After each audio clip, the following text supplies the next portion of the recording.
Thank you very much. Good afternoon, everyone, and I want to tell you what a delight it is to join you. Thank you, Neera, for those amazing words.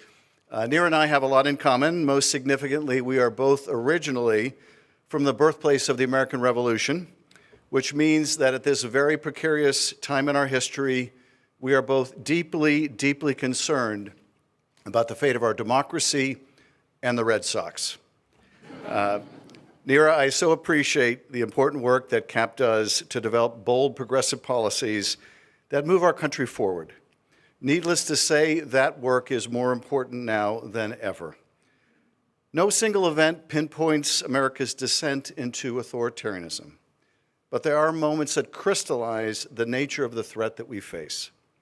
One of those moments took place this past June in Orange County, California. It was a Saturday afternoon. A landscaper named Narciso Barranco was working outside an IHOP. He'd lived in the United States since the 1990s, undocumented, yes, but with no criminal record in all that time. In fact, he had raised 3 U.S. Marines. 1 is a veteran and 2 are on active duty.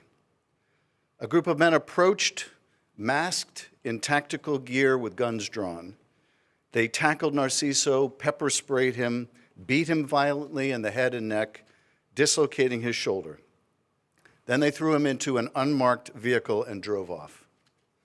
ICE detained Narciso for more than 24 hours with no food, no water, or medical treatment. When Narciso's sons finally got a hold of him, he had one request. He asked them to retrieve his landscaping equipment and finish the job that he'd been doing. That, more than any set of immigration papers, says everything about the character of this man the administration has treated as some kind of a violent criminal. And this horrifying arrest and detention likewise says everything about the character of Donald Trump's lawless regime. Tragically, terribly, this incident is but one of many such abuses. We've seen parents seized outside schools and daycares, fire crew members arrested while actively fighting fires, a disabled teen shackled, a U.S. senator shackled. Just last week, the Supreme Court greenlit even more indiscriminate arrests. They declared in their wisdom that no probable cause is necessary, nothing more than a person's skin color or English fluency or whatever they happen to work, wherever they happen to work, whether it is a car wash or a construction site. This is not originalism. This is not counting balls or strikes. This is nothing more than racial profiling by high judges in robes. Judges far removed from the pain they are causing, judges who are seeing the bitter consequence of the decisions that they have made and are doing nothing to stop it. With every new order, every institutional guardrail gleefully obliterated, we are forced to ask ourselves, how did we get here? And more importantly, how do we stop it? To answer that question, we have to remind ourselves what we are fighting for, and it is this.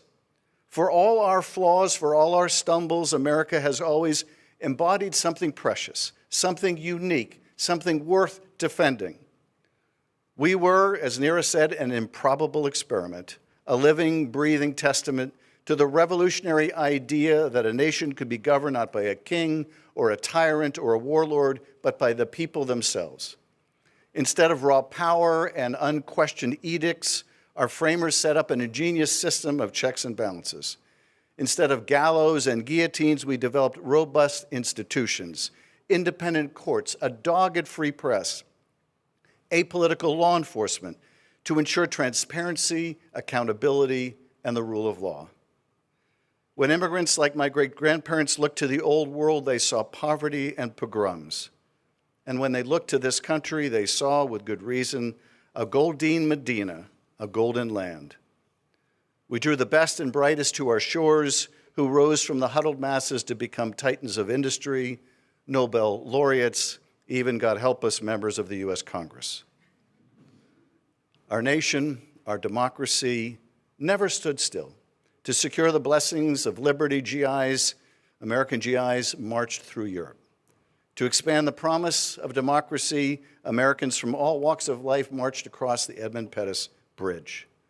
We became the envy of the world not because we were perfect, but because we always aspired to be more perfect. Over the generations, that democracy we so faithfully tendered has delivered record prosperity, unparalleled innovation, a standard of living that has climbed higher and higher.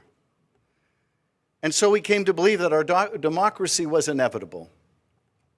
The generation that stopped fascism in its tracks imagined that freedom would be forever on the march, that walls would continue to come down, that rights and opportunity were ever expanding and never receding. We were wrong.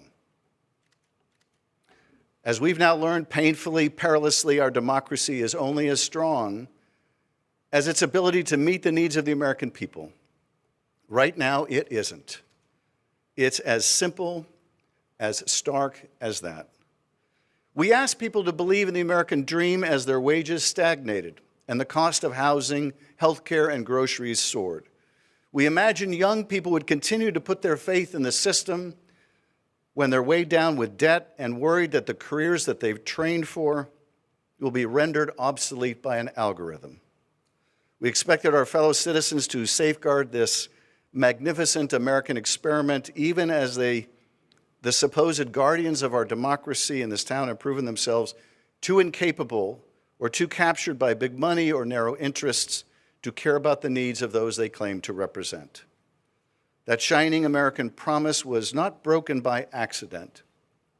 It was broken intentionally by billionaires padding their stock portfolios and buying up politicians, by self-interested CEOs cynically dialing up the outrage and disinformation on their social media platforms, by politicians who saw more value in stoking grievance than solving problems, even as ordinary Americans fell further and further behind. And into this uncertainty and despair rode a demagogue down a golden escalator promising that he alone could fix it. The devastation Trump wrought in his first term cannot be eclipsed from memory. Families torn apart, allies forsaken, very fine people on both sides. All culminating in a mob of violent insurrectionists desecrating the U.S. Capitol to overturn the results of a free and fair election. But this time around, something feels different. These past 242 days, especially in recent weeks, we have crossed some unseen Rubicon. The air of menace is heightened. The last threads tethering the president to reality are fraying. In this second Trump term, there are no generals, Mattis or Kelly, to restrain Donald Trump's basest impulses. Only sycophants, only enablers, only a cabinet of cronies egging him on, even more incompetent, even more venal, even more subservient than in Trump's first term. The congressional GOP is now so servile that their occasional whispers of dissent dissipate in the wind, like the tear gas lobbed in our streets. And the Roberts Court, they're more than ready to rubber stamp Trump's brazenly unconstitutional actions. They've already given him the one thing that every would-be autocrat craves: immunity, a license to break the law because apparently he is the law. In this moment, Trump is truly unshackled, and he vowed he would bring retribution, and so he has. He teased that he wanted to become a dictator on day one, and so he seems resolved to be. He called for terminating the Constitution, and every day he demonstrates just how hostile he is to our founding charter. Look around us. It's not just that it can happen here, it is happening here. There is a particularly bitter irony in all of this. As we approach the 250th anniversary of our independence from a king, we are finding ourselves facing a man who would be king. The framers understood that danger well, which is why they set down in the Declaration of Independence their long list of grievances against their British masters. These grievances are not nearly as familiar as the preamble of the Declaration, with all its poetic recitation of truths that are self-evident. So let me list a few. He has obstructed the administration of justice, our founders grieved, made judges dependent on his will alone, cut off trade with all parts of the world, deprived us in many cases of the benefits of trial by jury, transported us beyond seas to be tried for pretended offenses, kept among us in times of peace standing armies. If those grievances of our founders sound familiar, they should, because the man who would rule America today has done all that and more. He has weaponized the Department of Justice to go after political opponents, raiding their homes and combing through their mortgage applications. He has extorted media and law firms whose work he abhors, launching the most blatant attacks against the free press in American history, and leaving us to wonder what will be left of the First Amendment when he's done. He has usurped the power of Congress with unilateral tariffs, rescissions, and the illegal impoundment of funding already appropriated. He has declared war on Democratic-run cities, sending in the National Guard over the vehement objections of local officials. He has targeted whole groups of Americans to fuel his nativist grievances: immigrants, Muslims, the LGBTQ community, women deprived of reproductive freedom. He has emboldened and elevated white nationalists and anti-Semites and weaponized the fight against anti-Semitism to advance his own agenda. He has monetized the presidency to pocket billions, accepting a Qatari palace in the sky, while the American people struggled to pay their rent here on solid ground. He has established a protection racket for American businesses. The cost to avoid his regime's interference: censorship, equity stakes, a percentage fee to Trump's treasury, or a personal payment to the president himself.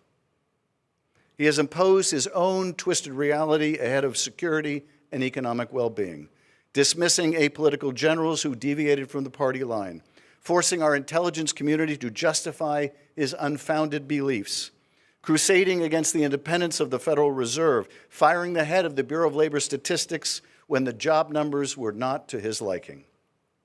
He has sought to bend educational and cultural institutions, schools, universities, the Smithsonian, the Kennedy Center, to reflect his distorted views. He is taking life-saving vaccines away from the public because of an allergy to science and a kind of sickness taking hold of the regime. We have seen this movie before. We know where this treacherous slope leads. It is Hungary under Orban, Turkey under Erdogan, El Salvador under Bukele. It is Venezuela under Maduro and Russia under Putin. In Czechoslovakia, where I lived as a young prosecutor, I watched a cunning autocrat exploit inequality and xenophobia to literally divide that country in two. These regimes may promise a golden age or a return to lost greatness. And what do they deliver instead? Inflation, debt, corruption, a midnight knock, and the sudden disappearance of critics and dissenters. Now, I realize the picture I have painted is distressingly bleak, but importantly, vitally, there is cause for hope. Other nations have clawed their way back from authoritarian rule. Just as democracy is not inevitable or indefinite, neither is autocracy. Where there was an Iron Curtain, there was also trade unionists gathered in solidarity at a shipyard in Gdansk, candlelight vigils in Leipzig, human chains stretching across the Baltics. Where there was Pinochet's brutal junta, there were students, priests, and workers singing, "Joy was coming." Where there was apartheid law in South Africa, there were the voices of Nelson Mandela and Desmond Tutu and townships across the country that eventually carried the day. So how do we find our way back? How do we prevent the further erosion of our democracy? The answer is never political violence like the kind we witnessed in Utah last week, nor the kind we saw in Minnesota earlier this summer, or in Butler, Pennsylvania last July, or in San Francisco in 2022. Never. The answer to how we defend our democracy is always with the tools of democracy: legislation, litigation, and mobilization. Yes, Democrats are in the minority. Yes, our Republican colleagues have wholly abdicated their role as a co-equal branch of government. That does not mean that we cannot put up a fight. I just reintroduced a package of reforms we call the Protecting Our Democracy Act to codify many of the norms that Trump has violated with impunity. Under our legislation, a president can no longer enrich himself using the power of his office. Whistleblowers would have added protections. Special employees would be subject to ethics and conflict of interest laws. And political candidates and parties would be explicitly prohibited from soliciting or accepting foreign assistance to influence an election. Just yesterday, I joined Representatives Neguse, McGovern, and Lee to propose a constitutional amendment to permanently overturn Citizens United and restore some measure of faith that our elections do not belong to the highest bidder. Yes, this is a tough Congress for this type of legislation, but their introduction lays out a roadmap for the day when sanity and principle return. It helps force a debate, and maybe, just maybe, it persuades a few friends across the aisle that the checks and balances that have safeguarded our liberty for 2.5 centuries are still worth preserving. In the meantime, we're conducting oversight, vigorous oversight. We're demanding accountability and exposing wrongdoing throughout the federal government. We've spotlighted Trump's attacks on the rule of law with hearings the majority refuses to hold. We've revealed the sickeningly cozy friendship between Donald Trump and Jeffrey Epstein, between the president and the pedophile. We're creating a record of every single abuse, exposing executive malfeasance. Even in defeat, we are holding Republicans accountable. The victories have been modest, but for National Weather Service employees rehired after Democratic pressure, and the people who can still track storms and potential disasters as a result, it matters. For the California farmers still able to visit USDA field offices DOJ tried to shutter, these small wins are meaningful. They may perhaps even inspire other successes. For pregnant mothers hungry for information about whether vaccines are safe for themselves and their children, we are bringing forward witnesses to share best practices, not base conspiracies. And as we approach the government funding deadline at the end of the month, we are fully prepared to fight for lower health care costs in the nation's budget. Then there is the second prong of our defense of democracy. The Atlantic calls it the anti-Trump strategy that's actually working. Lawsuits, lawsuits, and more lawsuits. Since January 2025, plaintiffs have brought more than 400 cases challenging the administration's abuses. 400. Already the courts have halted these egregious abuses in more than 100 such cases. Wrongfully terminated civil servants reinstated. Funding to the CDC, AmeriCorps, and other agencies restored. Deportation flights grounded. The dismantling of the Department of Education halted. Trump's illegal tariffs struck down, including by a Trump-appointed judge. These battles may not be over. The Roberts Court may yet excuse this executive malfeasance, but even a fragile bulwark delays autocracy's march.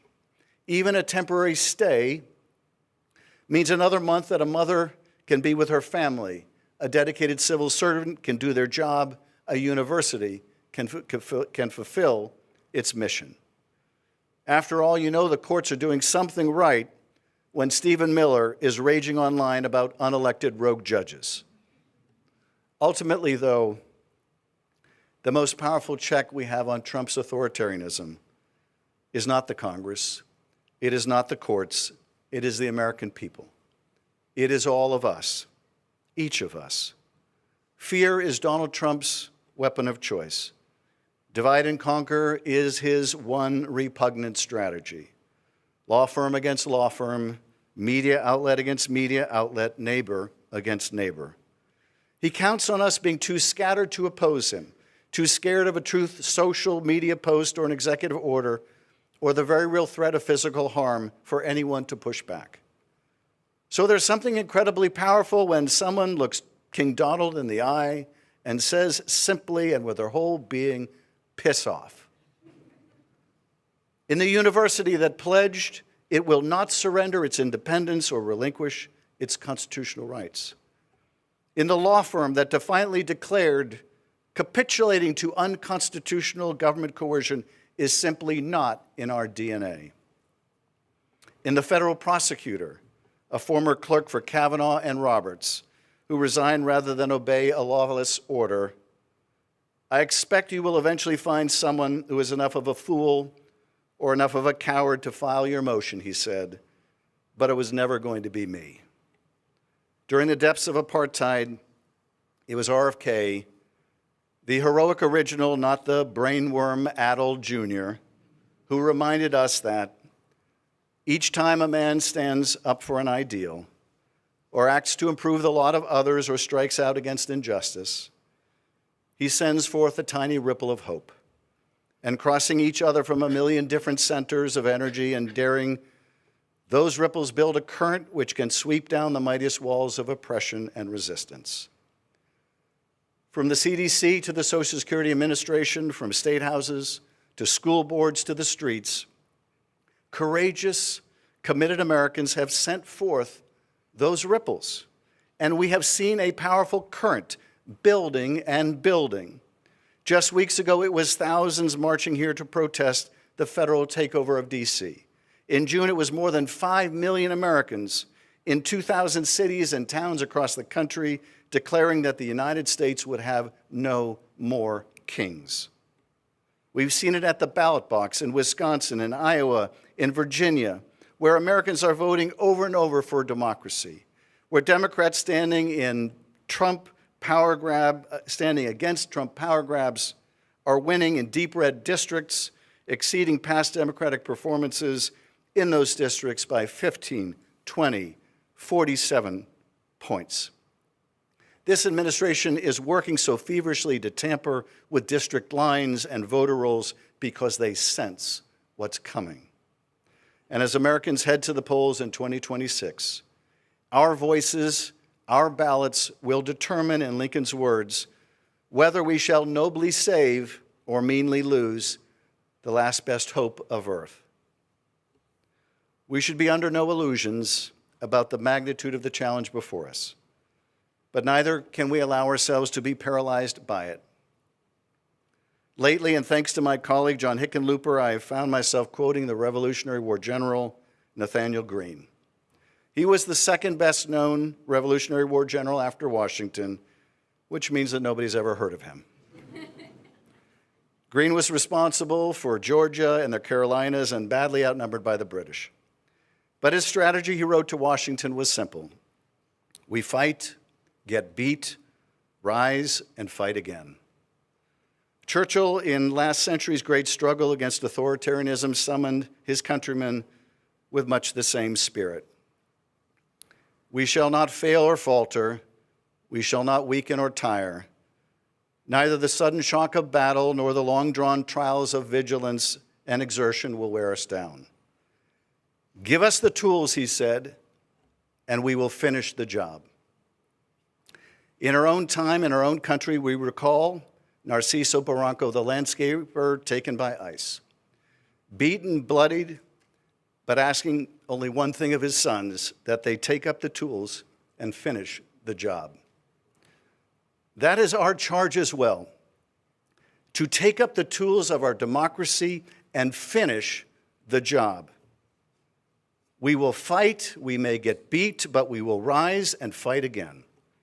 In this pivotal moment, that unyielding commitment is what is demanded of us all.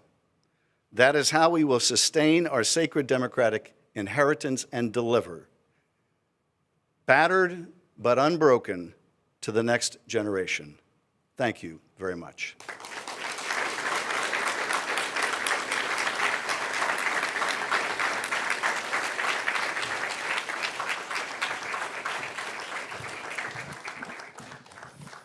Thank you so much, Senator Schiff, for that really robust analysis.